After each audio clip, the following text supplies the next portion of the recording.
हाँ। नमस्ते बच्चों। नमस्ते।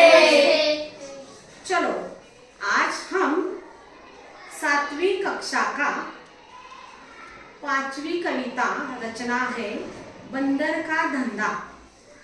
बंदर का धंधा यह कविता की रचना नरेंद्र गोयल इस कवि ने की है।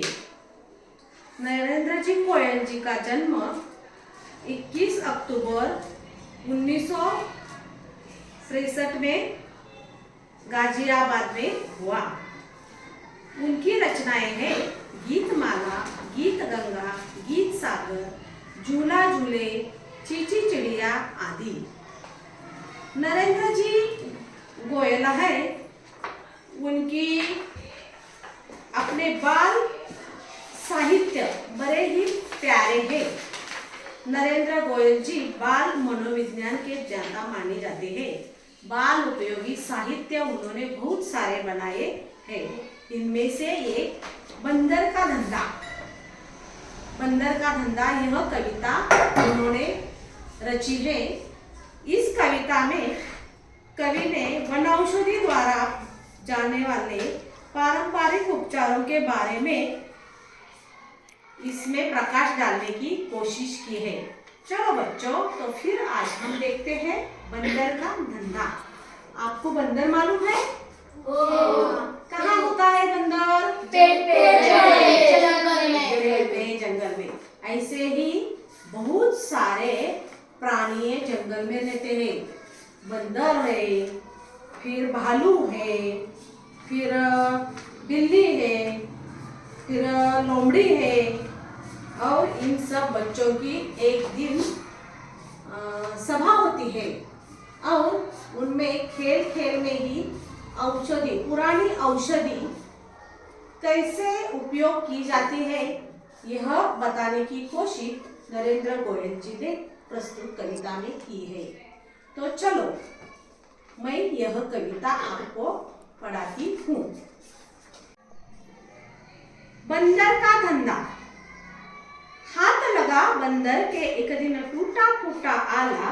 झट बंदर ने पेड़ के नीचे कुर्सी मेज ला डाला। भालू आकर बोला मुझको खांसी और जुकाम। बंदर बोला तुलसी पत्ते पीपल की जड़ थाम। पानी में तुम इन्हें उबालो सुबह शाम को लेना। खांसी जब छूपंतर होए फीस तभी तुम देना। बिल्ली बोली मुझको आया 104 बुखार। मैं शिकार पर कैसे जाऊं जल्दी इसे उतार।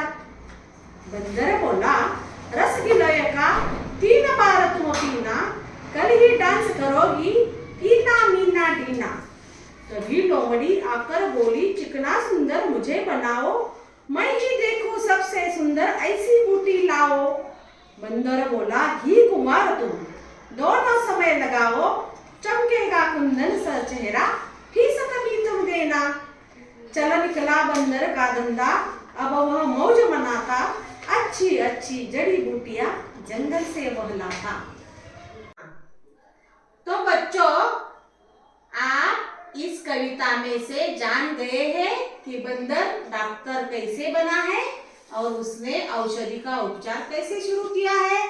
तो आप इस कविता में हमारे यहाँ बंदर, भालू, लोमड़ी और बिल्ली बनकर हम यह कविता नाटक रूप में प्रस्तुत करना चाहेंगे। करोगे आप सब? तैयार है आप सब? हाँ, तैयार है। चलो तो फिर चालू करेंगे बंदर का धंधा। तो बच्चों, आज हम देखते हैं जंगल में एक बंदर डॉक्टर होता है और बंदर को एक टूटा फूला आला हाथ लगता है। आला मालूम है आपको? जिससे बुखार डॉक्टर तपासते हैं, इसे कहते हैं आला।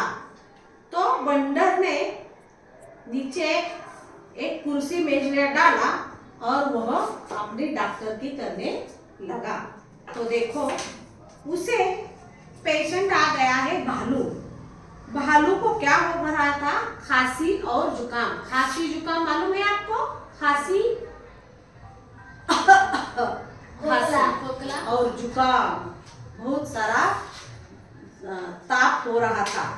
बंदर बोला तुलसी पत्ते पीपल की जड़ था।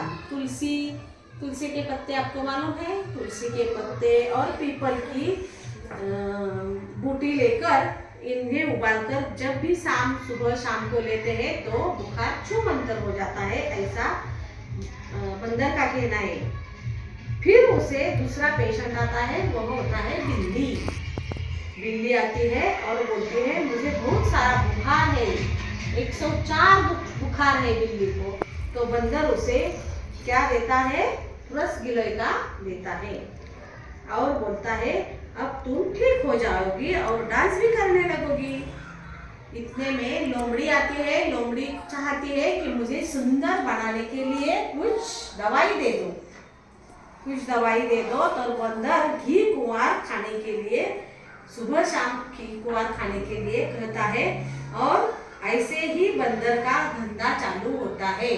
तो देखो बच्चों, हमारे भारत के आयुर्वेद शास्त्र में बहुत सारी जड़ी बूटियों का जो उपयोग किया जाता है, औषधि वनस्पति दवाई बनाई जाती है उससे, तो उसका उपयोग हम हर रोज जीवन में करते हैं। जबकि हम पिछले कोरोना काल में थे तब हमें मालूम पड़ गया कि कितनी सारी जड़ी बूटियां, बहुत सारे औषधि है।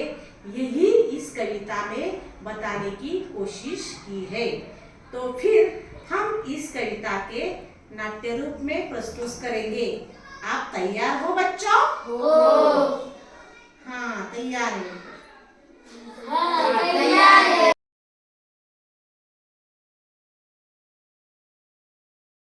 भागा बंदर का एक दिन टूटा फूटा आला, जड़ बंदर ने पेड़ के नीचे कुर्सी में जड़ डाला।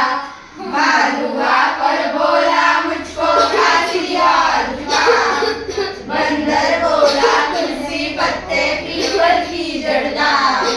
पानी में तुम इन्हें उबालो, सुबह शाम को लेना, खांसी जब छूमंतर होए तभी तुम लेना। बिल्ली बोली मुझको आया 104 बुखार, मैं शिकार पर कैसे जाऊं, जल्दी से उतार। बंदर बोला 10 किलो का 3 बार तुम पीना, कल से ही तुम डांस करोगी मीना मीना डीना। कभी लोमड़ी आकर बोली चिकना सुंदर मुझे बना,